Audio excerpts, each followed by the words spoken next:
जय श्री श्याम। राधे राधे दोस्तों। दोस्तों, एक नगर में भगवान शिव का एक भव्य मंदिर था, जहां हर वर्ष दूर दूर से भक्तजन शिव जी के दर्शन के लिए आते थे।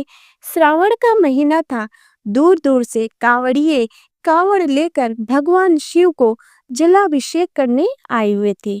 मंदिर का परिसर भक्तों की भीड़ से भरा हुआ था। तभी अचानक आकाश में बिजली चमकी और सोने का एक थाल उतरा। उसी के साथ एक भविष्यवाणी हुई कि जो कोई भगवान शंकर का सच्चा भक्त और प्रेमी होगा, उसी को ये थाल मिलेगा। मंदिर के परिसर में उपस्थित सभी लोगों ने यह भविष्यवाणी सुनी। धीरे धीरे सभी इकट्ठे हो गए। जो लोग मंदिर की व्यवस्था देखते थे, उन्हें तो पूरा विश्वास था कि ये थाल हमें ही मिलेगा। इसीलिए वे सबसे आगे जाकर खड़े हो गए। सबसे पहले एक पंडित जी आए और बोले, देखिए, मैं प्रतिदिन महादेव का अभिषेक करता हूँ, अतः मैं ही भोलेनाथ का सबसे प्रेमी और भक्त हूँ, इसीलिए थाल मुझे मिलना चाहिए। इतना कहकर पंडित जी ने थाल उठाया। जैसे ही पंडित जी ने थाल उठाया, थाल पीतल का हो गया। ये देखकर पंडित जी बड़े लज्जित हुए। उन्होंने थाल यथा स्थान पर रखा और वहां से निकल गए। इसी प्रकार वहां उपस्थित सभी पंडितों ने खुद को आजमाया, लेकिन शायद उनमें से कोई सच्चा भक्त नहीं था। उन्हें भी थाल यथा स्थान पर रखकर चले जाना पड़ा।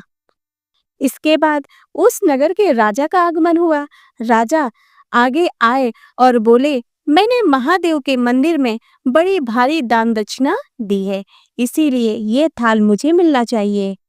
इतना कहकर राजा आगे बढ़े और थाल उठाया। जैसे ही राजा ने थाल उठाया, थाल तांबे का हो गया। यह देखकर महाराज भी लज्जित हुए और थाल यथा स्थान रखकर एक तरफ खड़े हो गए। इसके बाद इसी तरह एक से बढ़कर एक दानी, महात्मा और भक्त पधारे और थाल उठाया, लेकिन किसी के हाथ में कुछ और किसी के हाथ में कुछ और हो गया, लेकिन सोने का नहीं रहा। तब लोगों को पता चला कि हम में से कोई भी महादेव का सच्चा भक्त नहीं है। उसी समय एक किसान का आगमन हुआ। वो बेचारा महीनों के बाद चतुर्मास के सोमवार के शुभ अवसर पर शिव जी के दर्शन करने आया था। गरीबी और गृहस्थी के बोझ तले दबा दिन रात खेतों में मेहनत मजदूरी करके अपना और अपने परिवार का गुजारा करता था। अभी रास्ते में आ ही रहा था कि कोई भिखारी मिल गया और कुछ खाने को मांगने लगा। इस किसान को दया आ गई। अपने खाने के लिए जो खाना लाया था, वो उसने उस भिखारी को दे दिया। थाल के बारे में इसने भी सुना था, लेकिन इसने उस और कोई ध्यान नहीं दिया। सीधा मंदिर में गया और महादेव का पूजन करके बाहर आ गया। परिक्रमा करके जाने को हुआ, तभी पीछे से एक व्यक्ति बोला, भाई, तुम भी थाल को उठाकर देख लो, हो सकता है तुम ही वह सच्चे भक्त हो जिसके लिए ये थाल आया है। किसान को लगा व्यक्ति उसका मजाक बना रहा है। किसान ने हंसते हुए कहा, भाई, मैं तो कभी कोई पूजा पाठ भी नहीं करता, महीनों में एक आध बार मंदिर आ पाता हूँ, मैं काहे का सच्चा भक्त। वह अजनबी बोला, भाई, हम तो देख चुके, हमारी भक्ति तो दो कौड़ी की भी नहीं। अब तुम भी अपना हाथ लगाकर देख लो। लोगों के बहुत आग्रह करने पर आखिर उस भोले भाले किसान ने जाकर थाल उठा ही लिया। जैसे ही उसने थाल उठाया, लोग के आश्चर्य का ठिकाना ही न रहा। सोने का थाल रोशनी से चमचमाने लगा। यह देखकर सब लोगों में खुशी की लहर दौड़ गई। सभी लोग उसके जयकारे लगाने लगे और पूछने लगे कि भाई, तुम ही सच्चे भक्त हो, अब हमें भी बता दो कि कैसी भक्ति करते हो जिससे महादेव तुमसे इतने प्रसन्न है।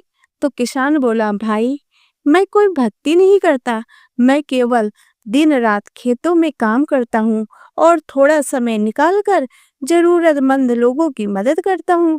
इसके बाद मैं कोई विशेष कार्य नहीं करता। लोग पूछने लगे, तुम लोगों की मदद क्यों करते हो?